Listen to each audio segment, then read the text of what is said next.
je me demande pourquoi un riche doit courir.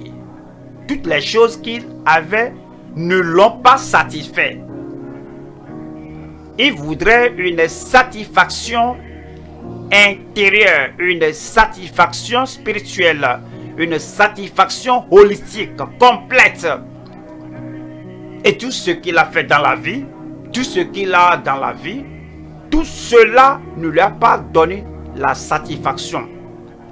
Sa vie, son caractère, la statue des gens, le commentaire des gens. L'homme là était un homme rejeté et il n'avait pas la satisfaction et il a couru afin de pouvoir voir le Seigneur Jésus-Christ.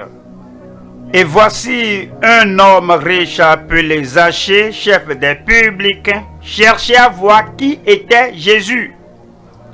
Pour Zachée, ce jour-là était un jour radieux pour lui. Vous comprenez bien, Zachée, il était un homme qui était pourri de richesse. Il est pourri de richesse que tout le monde dit, mais on sait d'où cela provient. C'était un publicain. Mais vous devez comprendre publicain. Un publicain, c'est une boîte publique. C'est-à-dire, c'est le dépotoir public. Le dépotoir public. Toutes les paroles mauvaises que les gens profèrent sont déposées dans cette poubelle. Les critiques sont déposées dans cette poubelle. Le découragement de lui-même, tout est déposé dans cette poubelle. Et les conséquences d'un homme dans la société, tout est déposé sur lui. On parlait de lui, on parlait derrière lui, on parlait en sa présence, on parlait lui disant que cet homme est un mauvais homme et il n'a pas d'amis et c'est une poubelle publique que tout le monde dépose les ordures. Il y avait beaucoup de poubelles publiques, mais lui, il est le chef des poubelles publiques. Mais ce publicain voudrait voir Jésus, il savait.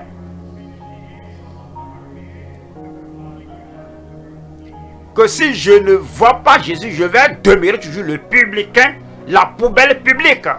Donc c'est du verset 3. Verset 3, mais il ne pouvait y parvenir. Oui, ce qu'il peut faire, comment Jésus peut changer, transformer sa vie, mais il ne pouvait y parvenir à cause de la foule, car il était de petite taille. Sa taille, ses richesses n'ont pas pu, sa richesse n'ont pas pu le rendre élancé de grande taille. Mais ça, lui, avec sa petite taille, est visible à tout le monde. Oui, notre taille n'est pas déterminée par notre argent. Notre taille, position devant le ciel, n'est pas déterminée par ce qu'on peut faire, la profession qu'on a, et les choses qu'on amasse, comme la pierre, le sable, les biens matériels. Toutes ces choses ne changent pas notre taille, notre position, notre stature. Il est de taille courte.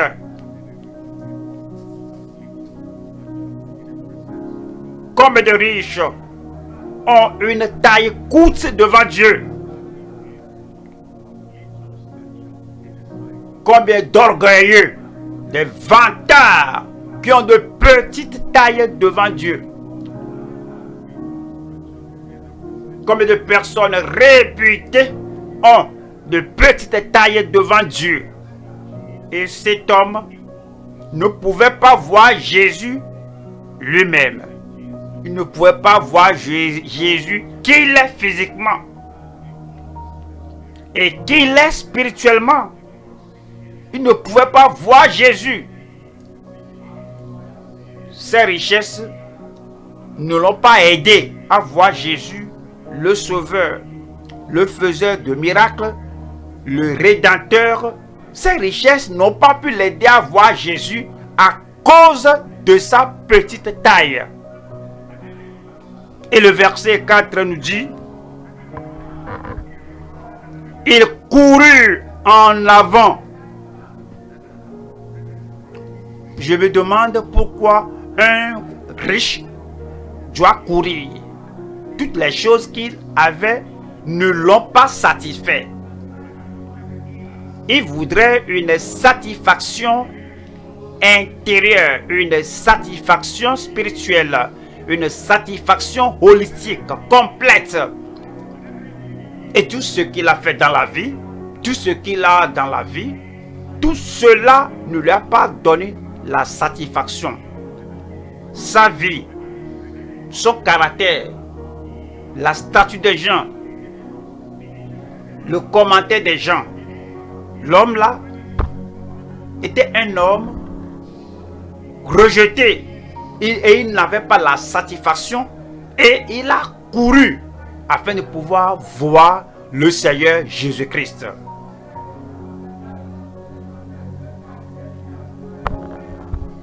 Comme tu vois ta vie là, ta vie sans Christ, sans le salut, quoique tu es le ciment et le sable du monde, est-ce que tu es satisfait?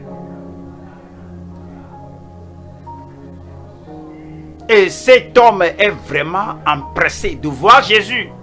Et à telle enseigne qu'il a couru.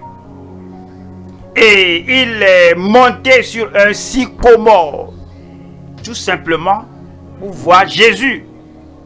Vous savez, Jésus nous donne plus que ce que nous demandons, plus que ce à quoi nous pensons. Et comme tu es venu ici ce jour, et tu t'examines, et tu analyses ta vie, et là où tu as été, et ce que tu as obtenu, ce que tu as amassé, et tu vois la condition, l'état de ton cœur, quel que soit ce dont tu as joui, que tu sois sale ou modeste, quel que soit ce dont tu as joui, comme tu t'examines, et dans ton état de sobriété, tu n'es pas satisfait. Alors que Dieu veut que chaque créature ait cette satisfaction. Et il est monté sur un sycomore pour voir Jésus parce qu'il devait passer par là. Et le verset 5 dit: lorsque Jésus fut arrivé à cet endroit, il est venu à vous ce jour, exactement là où tu es. Jésus est éternel, omniprésent, omniscient, omnipotent. Arrivé là où tu es, Jésus va s'arrêter et va te demander: que cherches-tu? Que veux-tu ce soir? Et il leva les yeux et lui dit, Christ l'a vu: Zachée, tes problèmes ont pris fin. Il t'a vu. Et il l'a vu. Et il te voit ce soir. Il connaît l'état de ton cœur. Il connaît la condition de ta vie. Il connaît les palpitations de ton cœur. Il connaît ton souci. Il connaît ton problème. Il connais les problèmes insolvables que tu as, insolubles que tu as. Et tu vois déjà combien petit tu es devant Dieu. Il sait que le ballon là qui s'éclate et le vent là et l'air qui sort de cela, bientôt ce sera sa valeur.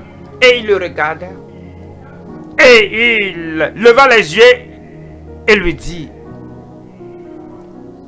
Zachée,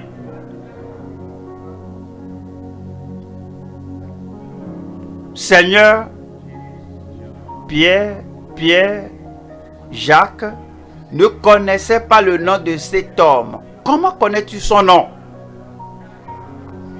Cet homme ne t'a jamais vu, ne t'a jamais rencontré. Tu connais son nom, Zachée. Il connaît ton nom là-bas. Il connaît ta vie. Il connaît tes souffrances. Ce que tu caches de ton mari, ce que tu caches de ta femme, ce que tu caches à ton pasteur, Jésus connaît tout.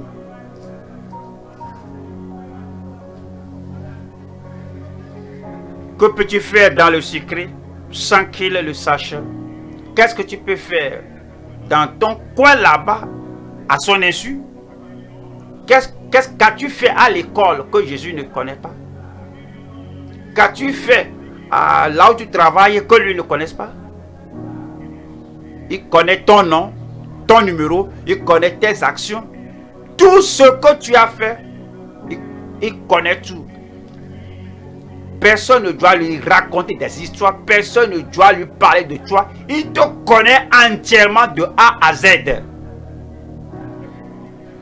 Il a appelé Zachée. Hâte-toi de descendre. Aujourd'hui, c'est le jour radieux pour toi. Il faut que je demeure aujourd'hui dans ta maison. Verset 6. Zachée se hâta de descendre. Le Seigneur l'a appelé. Et le Seigneur t'appelle ce soir. Il t'appelle à lui-même.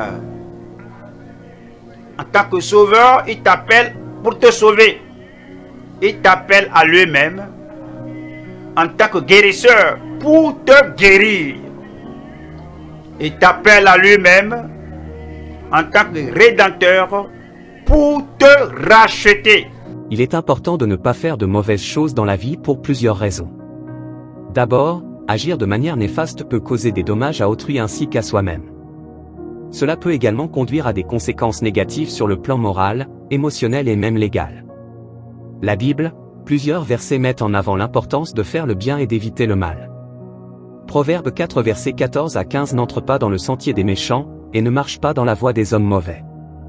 Évite-la, n'y passe point, détourne-t'en, et passe outre. Romains 12 verset 21 La Bible ne te laisse pas vaincre par le mal, mais surmonte le mal par le bien. Galates 6 verset 7 Ne vous y trompez pas, on ne se moque pas de Dieu. Ce qu'un homme aura semé, il le moissonnera aussi. Merci pasteur. Que Dieu vous encourage.